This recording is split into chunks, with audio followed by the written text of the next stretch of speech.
Saludos, bienvenidos a Grafted in Him, la plataforma oficial del reino. Esto es un descargo de responsabilidad.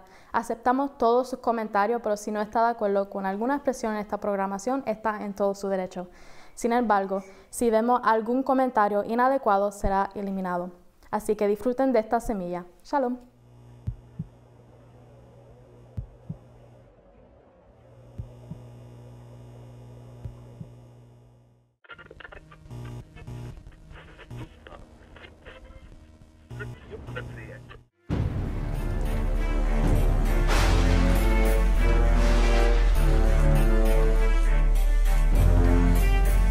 Bienvenidos a Crafted in Him una vez más, a este programa Código de Vida. Gracias por visitar la estación oficial del reino. Mi nombre es Ezequiel, así me llamo Dios, y hoy queremos continuar con Génesis capítulo 36. Ya hemos tocado versículo 1 y 2 y 3, y hoy nos dirigimos al versículo 4, 5 y 6.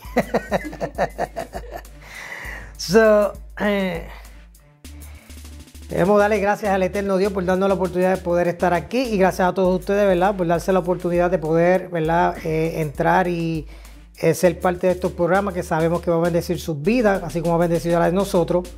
Y queremos continuar aquí con el Génesis capítulo 36, que lo hemos titulado Edom y los descendientes de Esaú.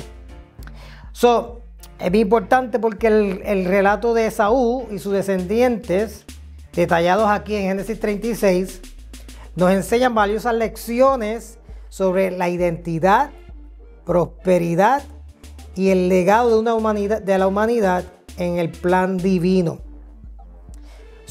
Aunque Esaú no fue el portador del pacto eterno, su historia revela aspectos importantes sobre la gracia, el trabajo diligente y el respeto a la diferencia.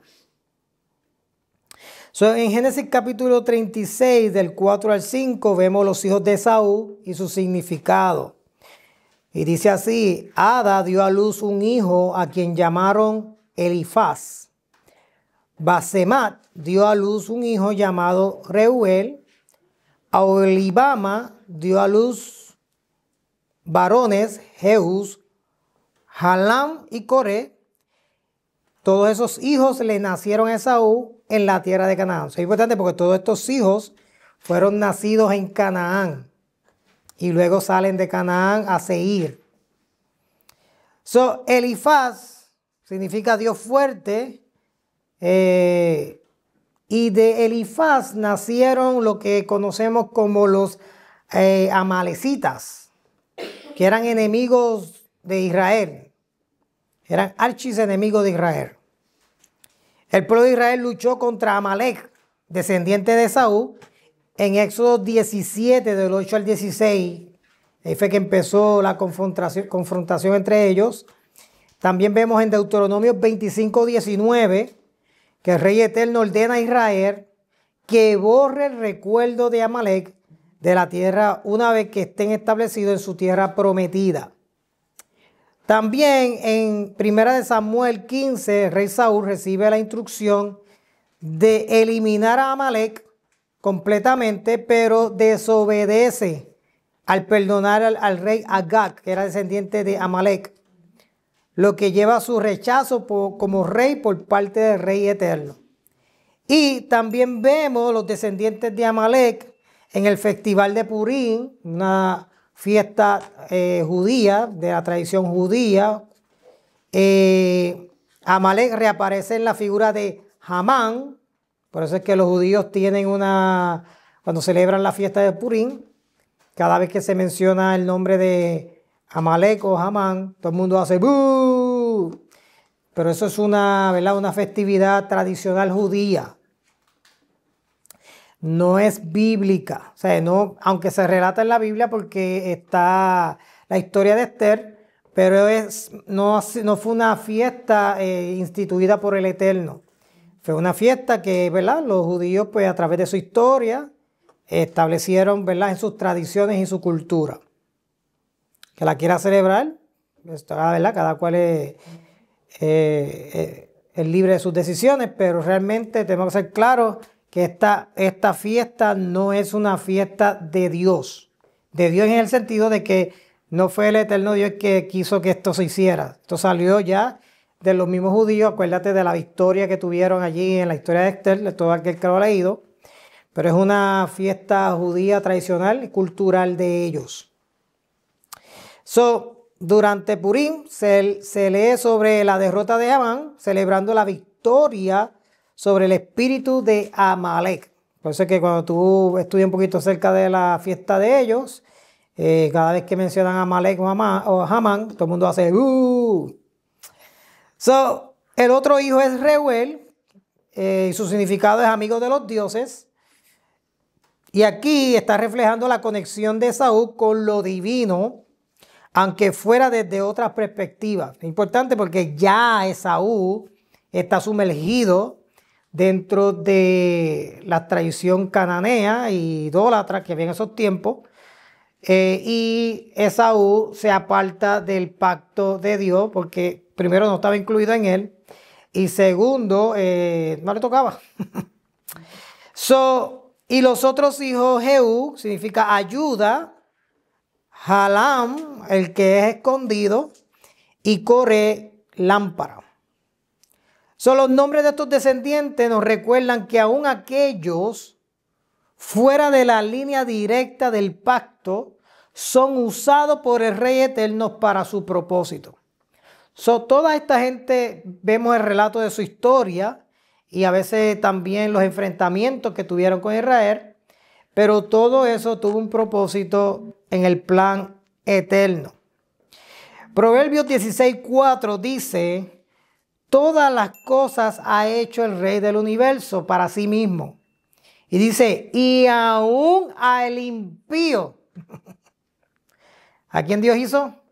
Al impío para el día malo.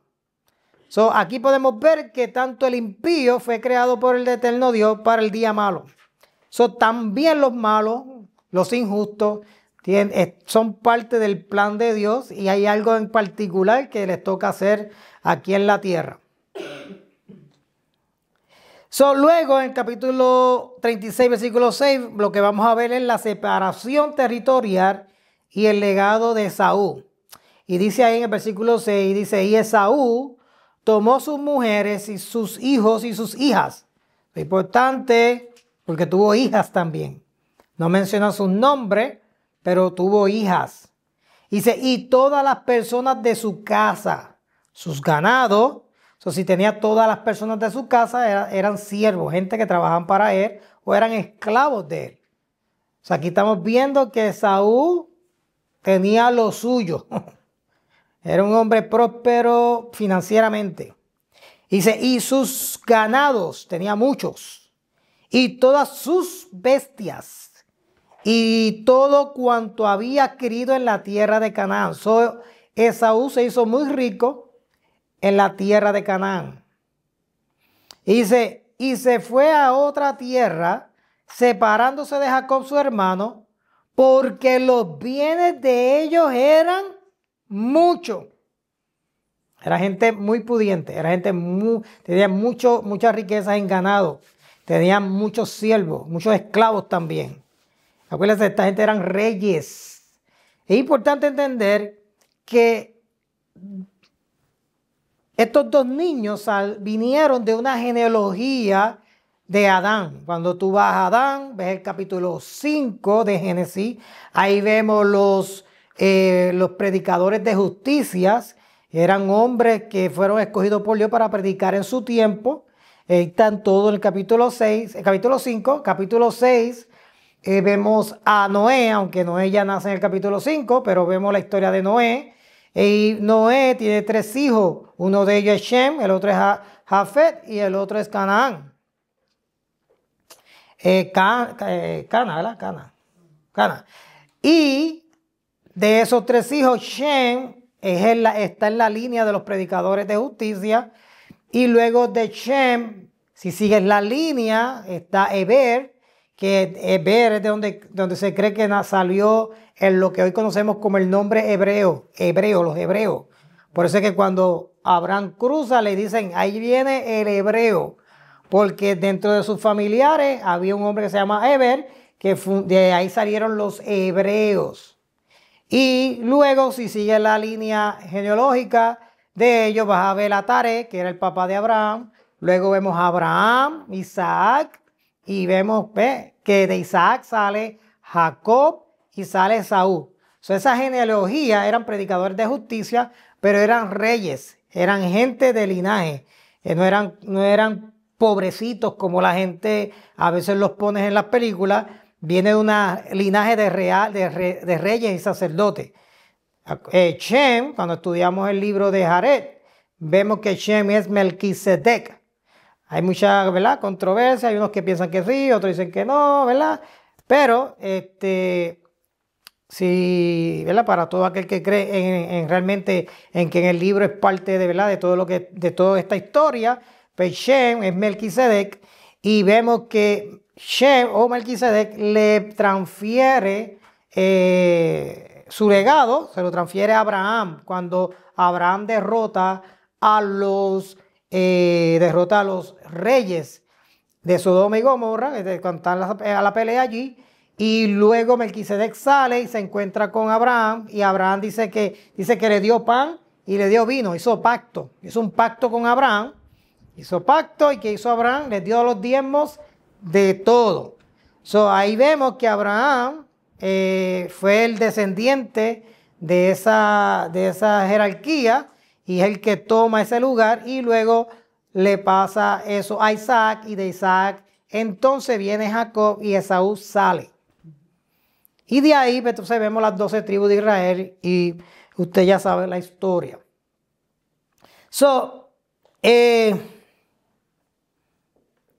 Ahí dice que porque los bienes de ellos eran muchos y no podían habitar juntos, ni la tierra en donde moraban la podían sostener a causa de su ganado, y Esaú habitó en el monte Seir.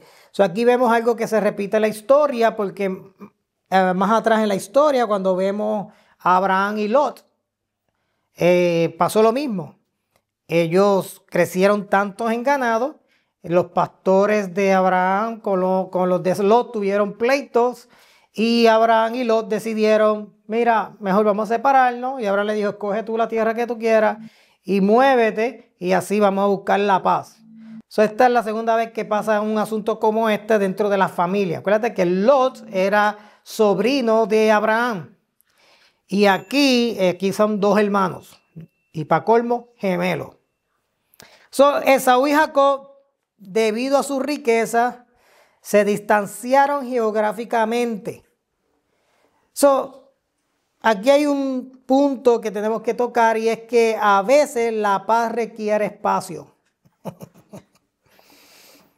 A veces la paz requiere espacio. La separación no siempre es enemistad. Mucha gente piensa que la gente se separa porque somos enemigos. No necesariamente, sino una forma de evitar conflictos mayores. Aquí Saúl y Jacob, Saúl en este caso fue bien maduro, reconoce que el elegido es Jacob, sabe que Dios tiene pacto con él y que la tierra donde ellos están le pertenece a Jacob.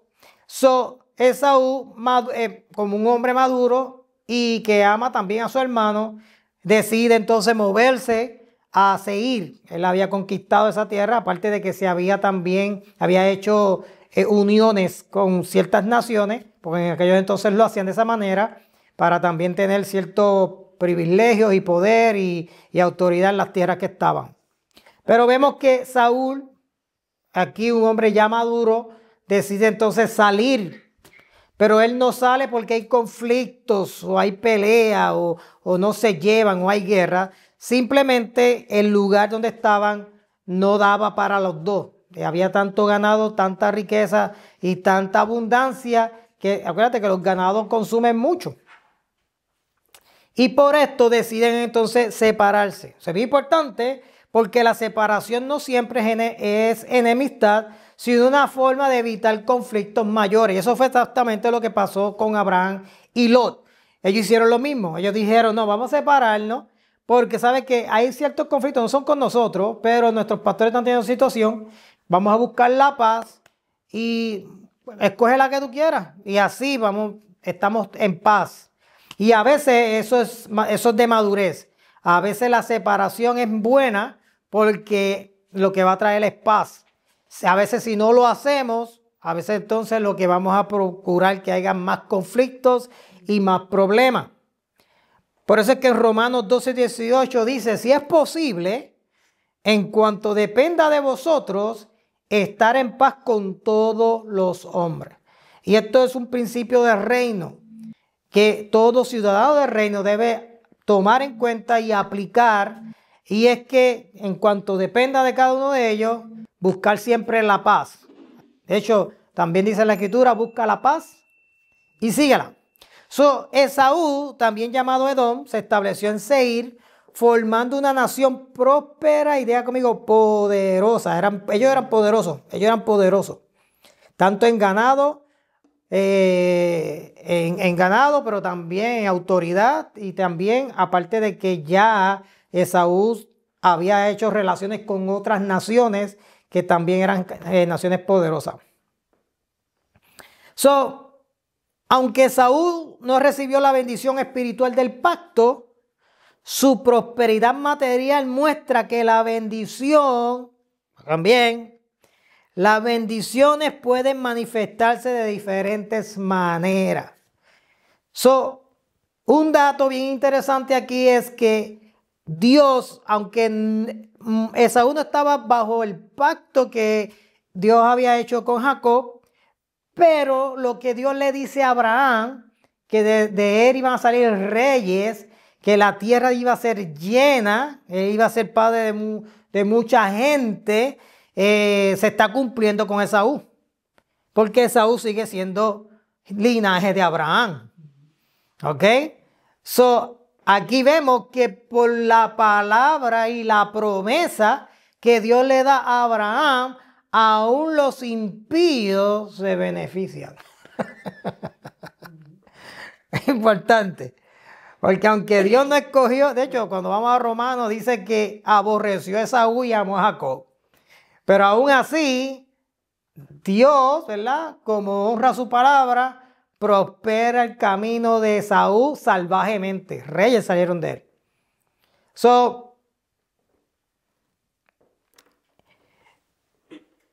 Es muy importante lo que estamos tocando aquí porque vamos a ver las lecciones de la riqueza de Esaú. Y mira lo que dice Salmo 37:7. Y esto es un tema que quiero, ¿verdad?, tocar porque a veces mucha gente malinterpreta muchas cosas acerca de las riquezas y la prosperidad con relación a los impíos o la gente que no sigue el orden de Dios.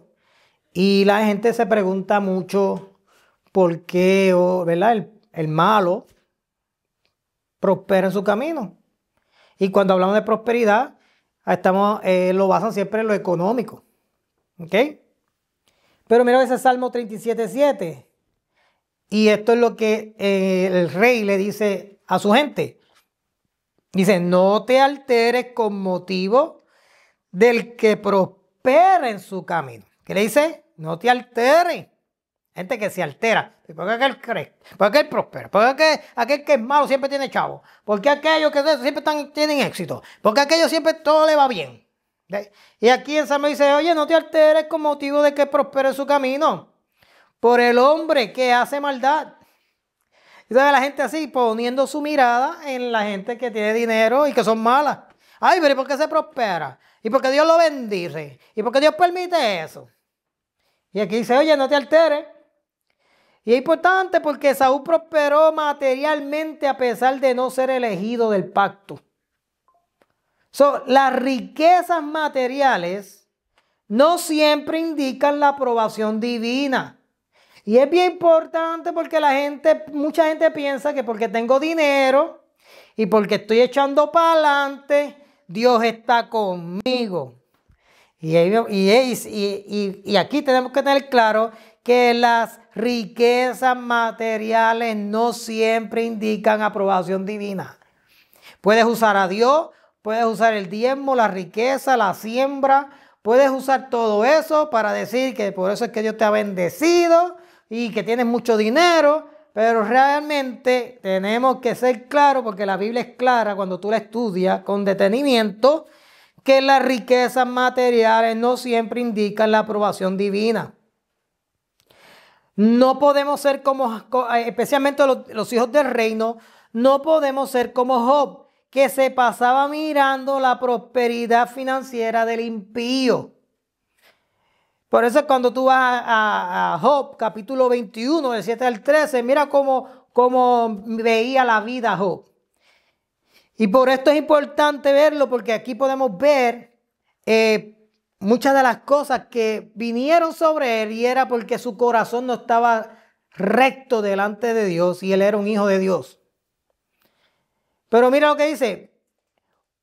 Mira cómo habla Job. Dice, ¿por qué viven los impíos y se envejecen y aún crecen en riqueza?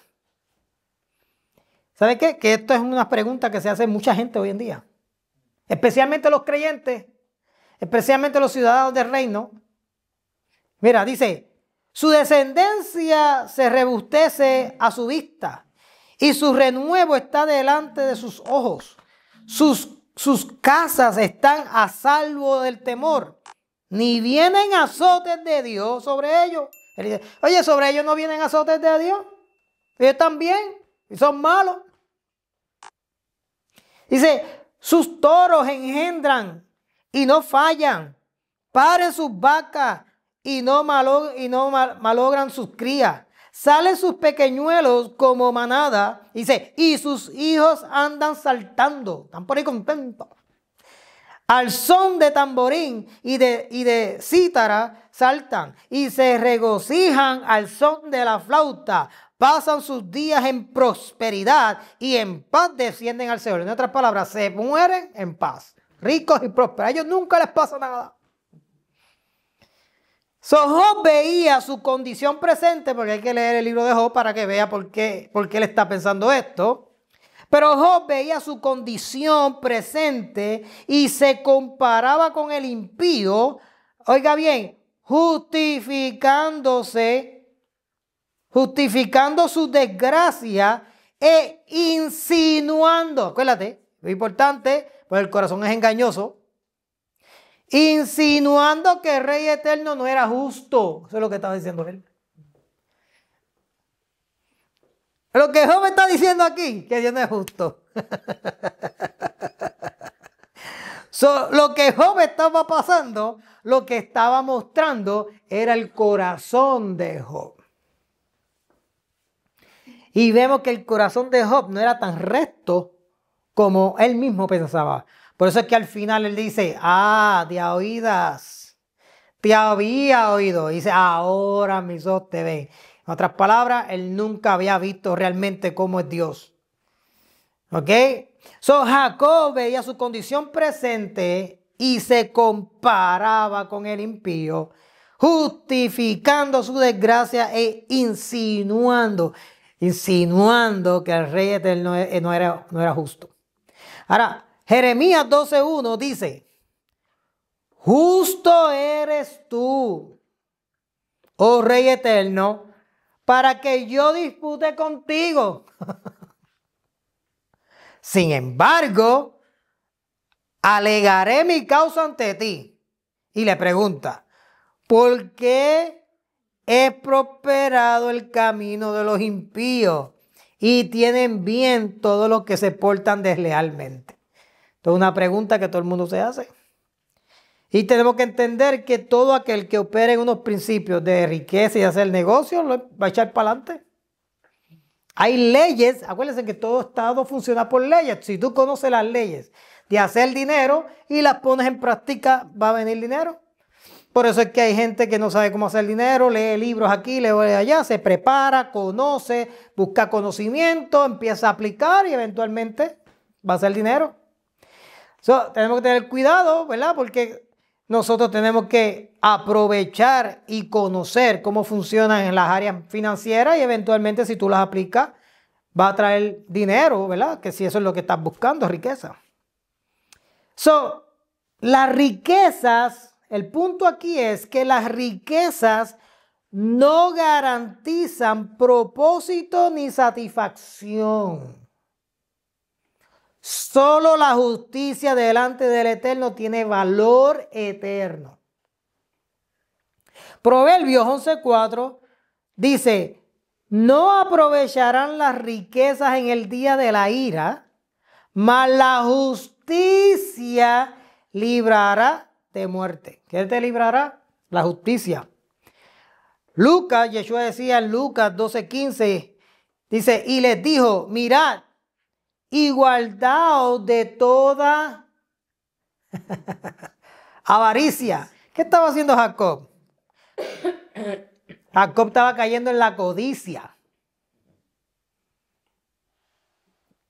Y aquí Yeshua dice, mirad, mirad.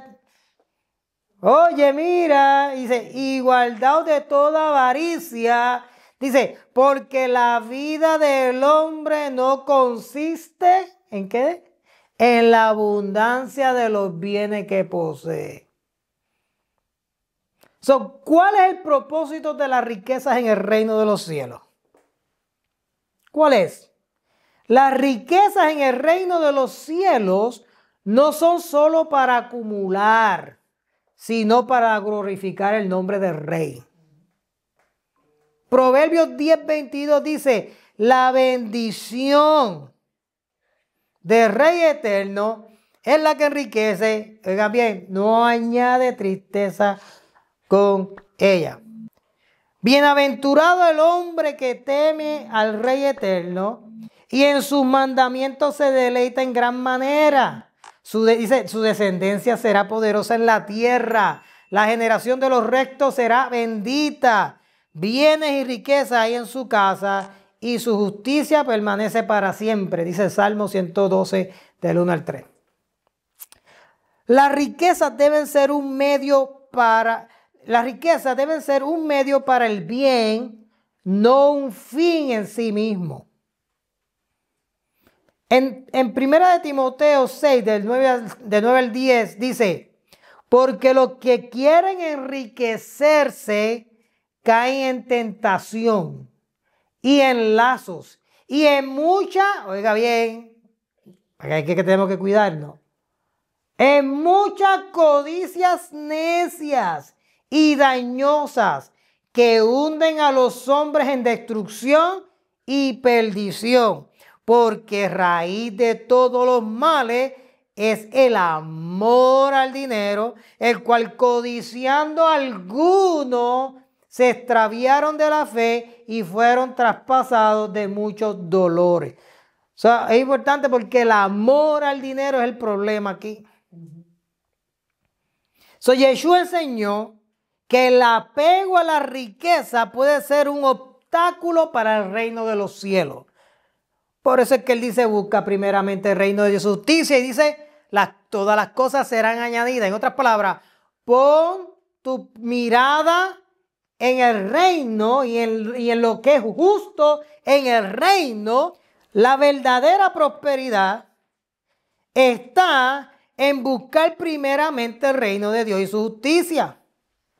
Cuando vamos ahí a Génesis 36:8, dice, por eso Esaú, también conocido como Edom, se estableció en la zona montañosa de Seir. La separación de Esaú y Jacob también simboliza la diversidad dentro del plan divino. Ellos eran diferentes. En otras palabras, tenemos que aprender a aceptar las diferencias. En el reino de los cielos, tenemos que aprender a aceptar las diferencias. Yo aprendí hace muchos años atrás que nadie, ¿cómo fue que decía? Dice, la gente es como la gente es y no como tú quieres que sean. Hace muchos años, creo que lo leí en un libro. Ahora mismo no me acuerdo. Me perdona el que lo lee, el que lo escribió, pero me acuerdo de esas palabras. La gente es como la gente es, no como tú quieres que sean. Tenemos que aceptar las diferencias. Respetar las diferencias culturales y sociales es clave para vivir en paz.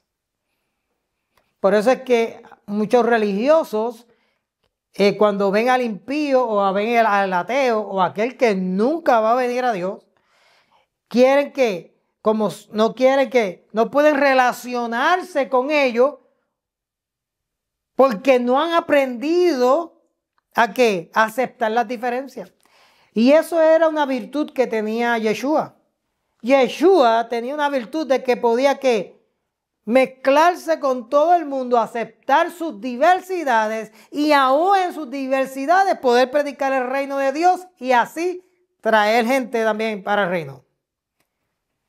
Tenemos que aprender a respetar las diferencias que tenemos. No todo el mundo es como tú. No todo el mundo tiene que pensar como tú. No todo el mundo tiene que vivir como tú. Eso es algo que nosotros tenemos que estar constantemente aplicando porque nosotros entendemos y sabemos que lo que nosotros predicamos no es para todo el mundo. Nosotros lo sabemos. Por eso es que vivimos tranquilos y vivimos en paz con la gente. Por eso es que la gente llega a nuestra congregación, se congrega y si no le gusta y dice que esto es para ellos, se puede ir feliz. Y si yo lo veo, vuelvo y lo abrazo y lo beso como que nunca pasó nada porque ¿sabes qué? Todos tenemos que respetar que somos diferentes. De hecho, dice la Escritura que Dios escogió. Si Dios escogió es porque significa que hay gente que no ha escogido. Me dice primera de Pedro 3:11. Apártese del mal, haga el bien, busque la paz y sígala. Eso es importante porque hasta dentro de los matrimonios esto es bien importante. Dentro del matrimonio a veces la gente se casa y piensa que los dos van a ser iguales. No. De hecho, la mayoría se dan cuenta que son diferentes. Que son diferentes y no lo que te gusta a ti le va a gustar a ellos, pero si ya hiciste pacto, ahora tienes que aprender a respetar las diferencias y a buscar la mejor manera de que esto funcione. ¿Y sabes qué? No tiene tu marido que pensar como tú y no tiene tu esposa que pensar como tú. Por eso es que tenemos que, antes de casarnos con una persona que tenga los mismos principios que uno. Porque si no, entonces, como hemos hablado antes, puede caer en el yugo desigual. Y a veces tomamos decisiones, caemos en yugo desigual y después lamentamos lo que hemos hecho. Y eso pasa mucho.